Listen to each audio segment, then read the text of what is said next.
ఎక్కువగా మహిళలు కనిపిస్తున్నారు, కొంచెం తక్కువ సంఖ్యలో ఉన్నారు. అండ్ డయాస్లో ఉన్నటువంటి అందరికీ కూడా good evening brothers and sisters of Kadiri. Okay, మనం ఈరోజు పౌర హక్కుల దినోత్సవం అనేది ఇక్కడ జరుపుకోవడానికి మనం అందరం కూర్చున్నాము. పౌర హక్కుల దినోత్సవం అంటే ఏంటో తెలిసి పెట్టాల్సి వచ్చిందో మీకు ఒకసారి ఒక్క నిమిషంలో ఒక్క ముక్కలో చెప్తాను. పౌర హక్కులు అంటే మనం అందరం కూడా ఎవరికి పౌరులు? మనం ఈ దేశానికి పౌరులు. ఈ దేశం ఏంటి? ఏం దేశం ఇది? భారతదేశం. భారతదేశం అంటే ప్రపంచంలో ఏమనుకుంటారు అందరూ? భారతదేశం అంటే ప్రపంచంలో అందరూ రకరకాల భాషలు, ప్రజలు, ప్రాంతాలు, మతాలు, కులాలు అన్నీ కలిసి ఎన్నో సంవత్సరాల నుండి ఏకదేశంగా కొనసాగుతున్న పెద్ద ప్రజాస్వామ్య దేశం అని అందరూ అనుకుంటారు ప్రపంచంలో. సో ఇలాంటి గొప్ప ప్రజాస్వామ్య దేశంలో మనమందరం పౌరులుగా ఉన్నాం. సో మనకి ఒక మూల గ్రంథం అనేది ఈ దేశానికి నిర్దేశించబడింది. ఆ గ్రంథం పేరే రాజ్యాంగం. ఆ రాజ్యాంగమే మనకి మూలాధారం. మన పరిపాలనకు కానీ, మనం ఈ రోజు ఇలా కూర్చుని మాట్లాడడానికి కానీ, మన అడ్మినిస్ట్రేషన్ కానీ, ఈ స్కూల్ బిల్డింగ్ కట్టారు, దీనికన్నిటికీ కూడా కారణం భారత రాజ్యం. ప్రతి పౌరుడు, ఈ భారతదేశంలో ఉన్నటువంటి ప్రతి పౌరురాలు. పౌరుడు అంటే మగవాళ్ళకి మాత్రం వచ్చేస్తుంది, పౌరురాలు ఆడవాళ్ళు. ఇక్కడ ఉన్నటువంటి వాళ్ళు ఎక్కువగా పౌరురాళ్ళు ఉన్నారు, అందరూ లేడీస్. ఓకే, సో మనందరికీ కొన్ని హక్కులు ఉంటాయి. ఆ హక్కులే పౌర హక్కులు. ఓకే, సో మహిళలకి స్వేచ్ఛగా తమ ఇళ్లలో జీవించడానికి, కుటుంబాల్లో గౌరవప్రదంగా బతకడానికి ఉన్నవి మహిళా హక్కులు. పిల్లల్ని ఎవరు ఎలా చేయకుండా ఒక పిల్లవాడు 14 సంవత్సరాలు వచ్చే వరకు నిర్బంధ ఉచిత విద్య కొనసాగించడం, ఆ పిల్లవాడికి ఉన్నటువంటి హక్కులు, అమ్మాయికి ఉన్నటువంటి హక్కులు వాళ్ళకు ఉంటాయి. అది చిన్నపిల్ల హక్కులు, చైల్డ్ రైట్స్.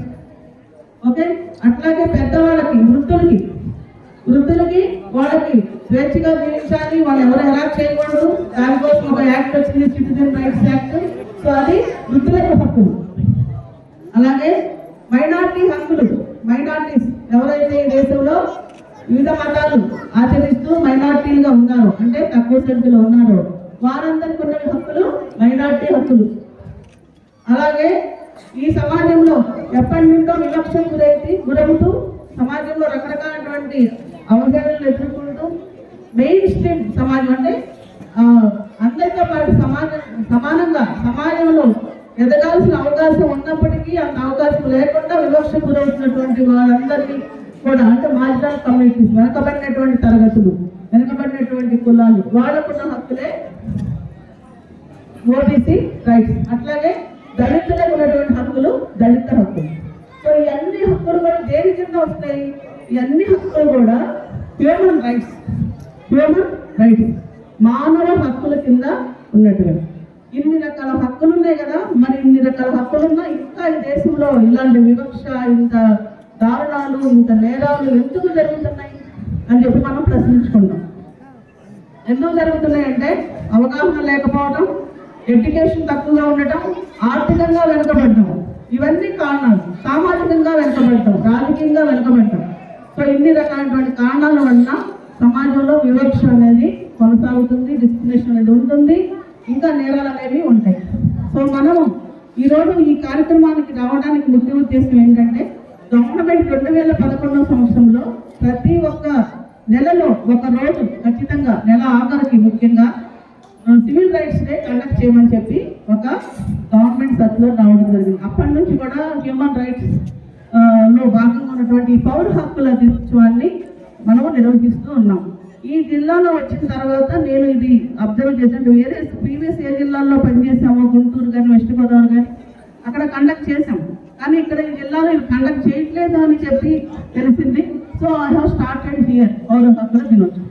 సో ఇప్పటికే వేరే ప్రాంతాల్లో ఒక తండాకి వెళ్ళాము, ఒక ఎస్సీ కాలనీకి వెళ్ళాము, ఇంకొక ఎస్సీ కాలనీకి వెళ్ళాము. సో ఇప్పుడు మనం కదిరి టౌన్లో ముస్లిం అండ్ హిందూ అందరూ కలిసినటువంటి ప్రాంతానికి వచ్చాం. సో ఇక్కడ ప్రజలకు ప్రత్యేకంగా ఉన్నటువంటి లేడీస్ కానీ ఎవరికైనా ప్రత్యేకంగా చెప్పేది ఏంటంటే, మనము పిల్లల్ని బాగా చదివించాలి. అట్లాగే ఆర్థికంగా మనం ఎదగడానికి కృషి చేయాలి. రకరకాలటువంటి బిజినెస్లే కావచ్చు, చిన్న చిన్న పరిశ్రమలు కావచ్చు, ఏవైనా సరే ఆర్థికంగా ఎదగడానికి ముందుకు రావాలి. దీనికి అవరోధంగా ఉన్నాయి ఏంటి? Bad habits. అది గంజాయి అవ్వచ్చు, ఇంకా డ్రింకింగ్ హ్యాబిట్ కావచ్చు, ఇంకా వేరే అదన వ్యసనాలు ఏమైనా కావచ్చు, వాటిని వదిలిపెట్టాలి. అప్పుడే మనం ఆర్థికంగా ముందుకెళ్తాం. అట్లాగే పిల్లల ఎడ్యుకేషన్ ప్రధానంగా కాన్సన్ట్రేట్ చేయాలి.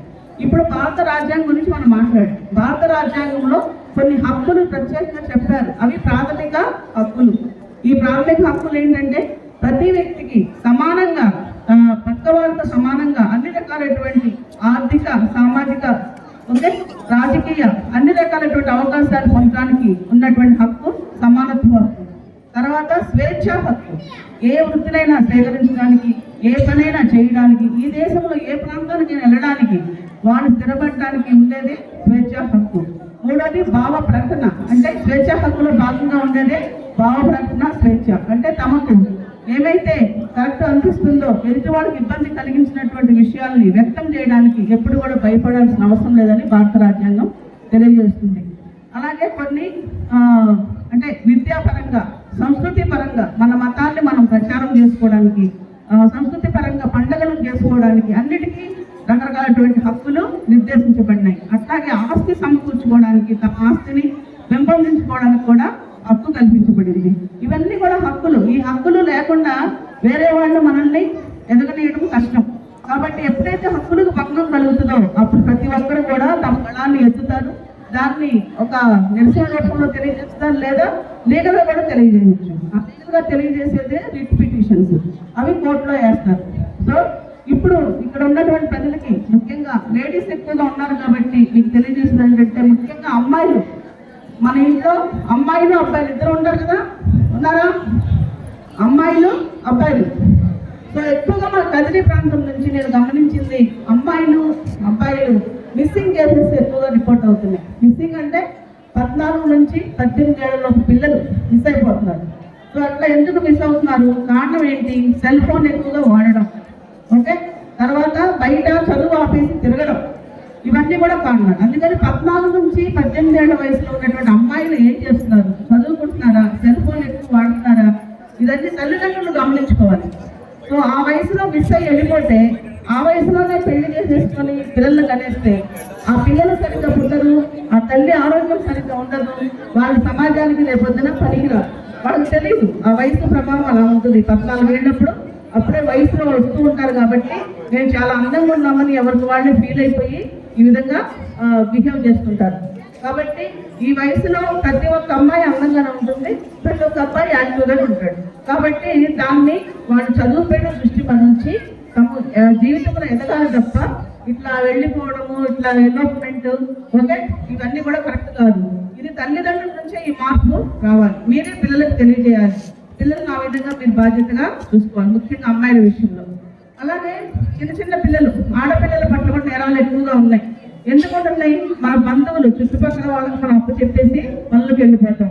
వాళ్ళు ఏం చేస్తున్నారో తెలియదు. సో ఇలాంటి సంఘటనలు జరుగుతున్నప్పుడు ఖచ్చితంగా మన చిన్న పిల్లల్ని, ఆడపిల్లల్ని మనం తెలిసినటువంటి వాళ్ళ దగ్గరే పెట్టాలి తప్ప, అంటే ఆడవాళ్ళ దగ్గరే పెట్టాలి, అది మగవాళ్ళ దగ్గర ఉండకూడదు. సో ఇవన్నీ కూడా మీరు తెలుసుకోవాలని చెప్పి ఈ సందర్భంగా తెలియజేస్తున్నాను. ఇంకా పౌర హక్కులని ప్రత్యేకంగా చెప్పారు కాబట్టి సమాజంలో ప్రతి ఒక్కరు సమానంగా జీవించాలి.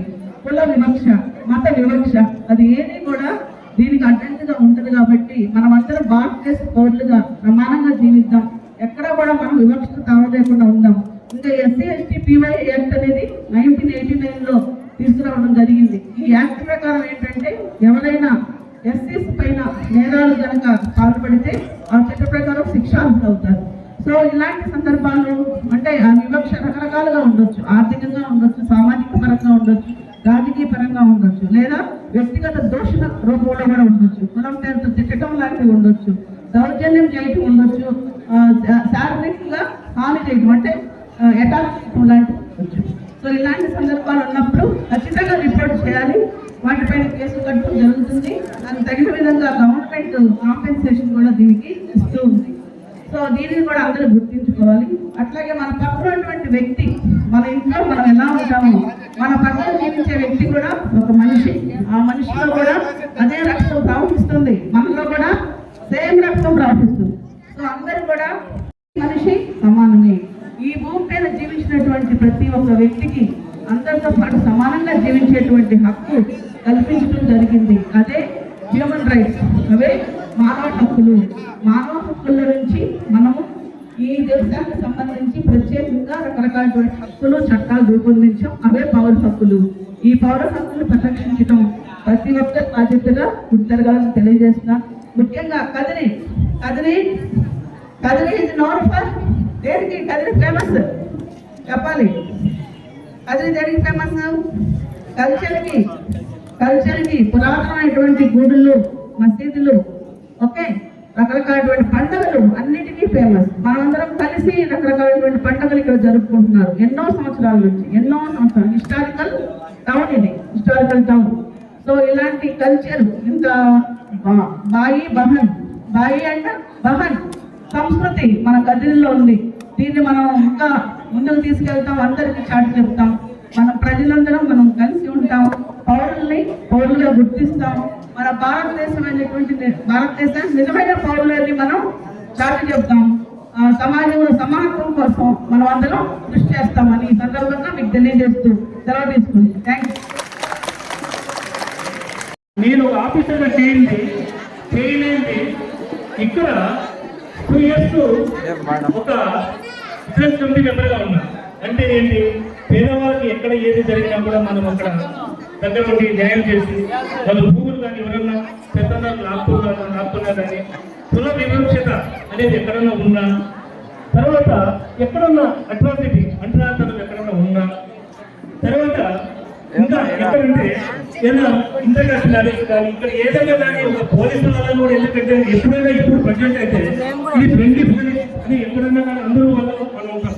ఒకప్పుడు పోలీస్ స్టేషన్ అంటే ఎట్లుండేది వినండి మనం, ఎట్లంటే పోలీసులు వస్తే మొత్తం అంతా ఇల్లు కూరుకున్నాము. ఈరోజు ఫ్రెండ్లీ పోలీసులు ఎందుకంటున్నాము, వాళ్ళు మనం కూడా ఎప్పుడైనా కానీ మనం ఏదైనా తప్పు చేస్తే తప్ప మనం భయపడుతుంది. తప్పు చేసిన తప్ప పోలీసులు కూడా మనకు ఫ్రెండ్లీ పోలీసులు ఎన్నో ప్రోగ్రాంలు పెట్టి మనం ఎంతో మంది ఆదరిస్తున్నారు.